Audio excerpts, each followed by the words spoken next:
Back to my YouTube channel commerce zone classes. आज का जो हमारा टॉपिक है वो है अकाउंटिंग की कुछ टर्मिनोलॉजी है, ठीक है, जो कि स्टार्टिंग में हमको बहुत प्रॉब्लम करती है क्योंकि हमको वो समझ में नहीं आता है।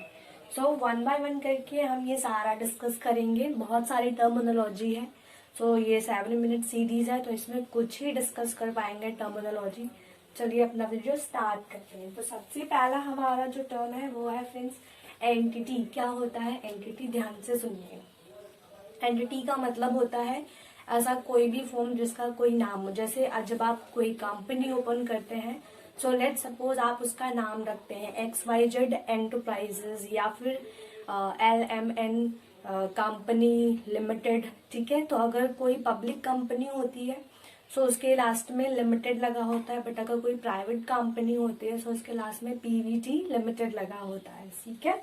सो एंटिटी का मतलब होता है कोई भी एंटरप्राइजेस जो कि डील करती हो किसमें, हमेशा प्रॉफिट में, ठीक है, आइदर प्रॉफिट में either non profit. Sometimes NGO भी जो होती है वो भी हमारी एंटिटी में ही काउंट होती हैं, ठीक है। सो एंटिटी का मतलब होता है कि ऐसी कोई भी फर्म्स या ऐसी कोई भी एंटरप्राइजेस जो कि बिजनेस ट्रांजेक्शन्स में डील कर रही हो, ठीक है, उनका जो मोटिव हो वो प्रॉफिट भी हो सकता है और नॉन प्रॉफिट भी हो सकता है, डिपेंड ऑन सिचुएशन, ठीक है।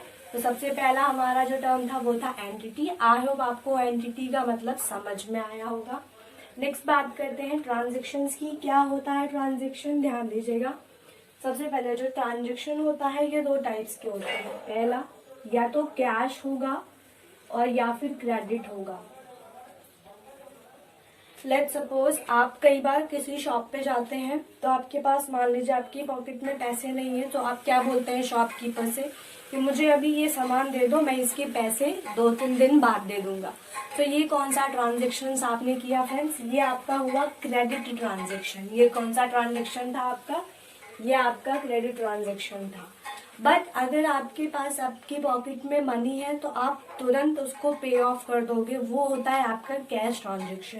तो ट्रांजेक्शन का मतलब क्या होता है आपको पता चल गया होगा आई होप कि जब भी हम कोई चीज परचेज करते हैं सो सेम इसी सिचुएशन में कंपनीज भी प्लांट मशीनरी बहुत ज्यादा जो है मनी में जो है टर्म्स में वो डील करती हैं। सो कई बार कैश ट्रांजेक्शन्स करती हैं और कई बार क्रेडिट।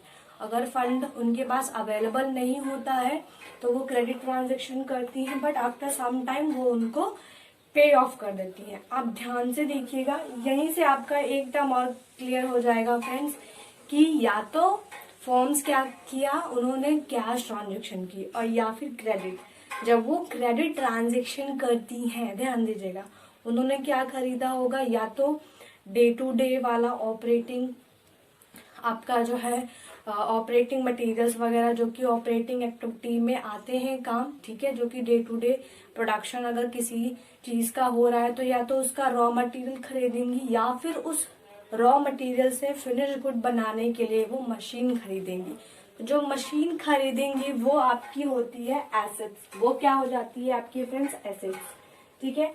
तो एसेट्स आपको पता है फिक्स्ड एसेट्स भी होता है, ठीक है, फिक्स एसेट्स होती है एक, और इसमें भी टेंजिबल एसेट्स होता है और इनटेंजिबल होता है। अगेन मैंने कहा इसमें टेंजिबल भी होता है और इसमें इनटेंजिबल भी होता है। अब ये टेंजिबल और इनटेंजिबल क्या होता है ध्यान से सुनिएगा। टेंजिबल का मतलब है वो सारी एसेट्स जो आपको दिखाई देती है, जैसे प्लांट आपको दिखाई देता है, मशीनरी आपको दिखाई देती है, बट कंपनी की जो वर्थ है, कंपनी की जो गुडविल है जो उसने खुद क्रिएट की है, जैसे आज के टाइम पर रिलायंस इंडस्ट्रीज का जो वर्थ है, उनकी जो गुडविल है उन्होंने खुद अर्न की है, वो उनकी गुडविल दिखाई नहीं देती है बट वो एक्चुअली में एग्जिस्ट करती है। सो आर्ट आपको ये बाइफोकेशन समझ में आया होगा। एसेट्स भी हमारे टैंजिबल हो सकते हैं, इनटैंजिबल हो सकते हैं। अब हम बात करेंगे लायबिलिटीज की। लायबिलिटीज क्या होता है? सो अभी मैंने बताया कि कंपनीज या तो कैश में ट्रांजेक्शन्स करती हैं या फिर क्रेडिट में। जब वो क्रेडिट में ट्रांजेक्शन करती हैं तो उनके ऊपर क्या हो जाती है? लायबिलिटी। लायबिलिटी का मतलब है ऑब्लिगेशन, ठीक है, या तो ऑब्लिगेशन बोल सकते हैं आप, नहीं तो इसको डेट भी बोल सकते हैं। डेट का मतलब होता है लोन, ठीक है। समटाइम्स अगर आपको मशीनरी परचेस करनी है, प्लांट परचेस करना है, तो आप जो है इन्वेस्टर से बोलते हो इन्वेस्ट करें, या फिर आप डिबेंचर्स होल्डर से लोन ले लेते हो कुछ टाइम पीरियड के लिए, ठीक है। क्यों? ताकि आप वो एसेट को परचेस कर सको, ठीक है, अपने जितनी भी रिक्वायरमेंट्स है प्लांट और मशीनरी की उसको फुलफिल कर सको। तो ये आपके ऊपर लायबिलिटीज हो जाती है। अब ये लायबिलिटीज 2 पार्ट में होती है। पहला करेंट लायबिलिटी होता है और दूसरा नॉन करेंट होता है। सेम ऐसे ही आपका जो एसेट होता है ये भी करेंट होता है और नॉन करेंट होता है। सो ये आपकी 4 चीजें होगी, पहली एंटिटी, दूसरा ट्रांजेक्शन, तीसरा एसेट्स और चौथा आपकी लायबिलिटी। नेक्स्ट हम बात करेंगे कैपिटल की। कैपिटल क्या होता है, ध्यान से देखिएगा। कैपिटल का मतलब होता है एक ऐसा अमाउंट जो कि इन्वेस्ट किया जाता है बिजनेस में, किसके थ्रू? ओनर के थ्रू। मैंने कहा कि कोई भी अमाउंट, ऐसा कोई भी अमाउंट जो कि इन्वेस्ट करते हैं हम बिजनेस में,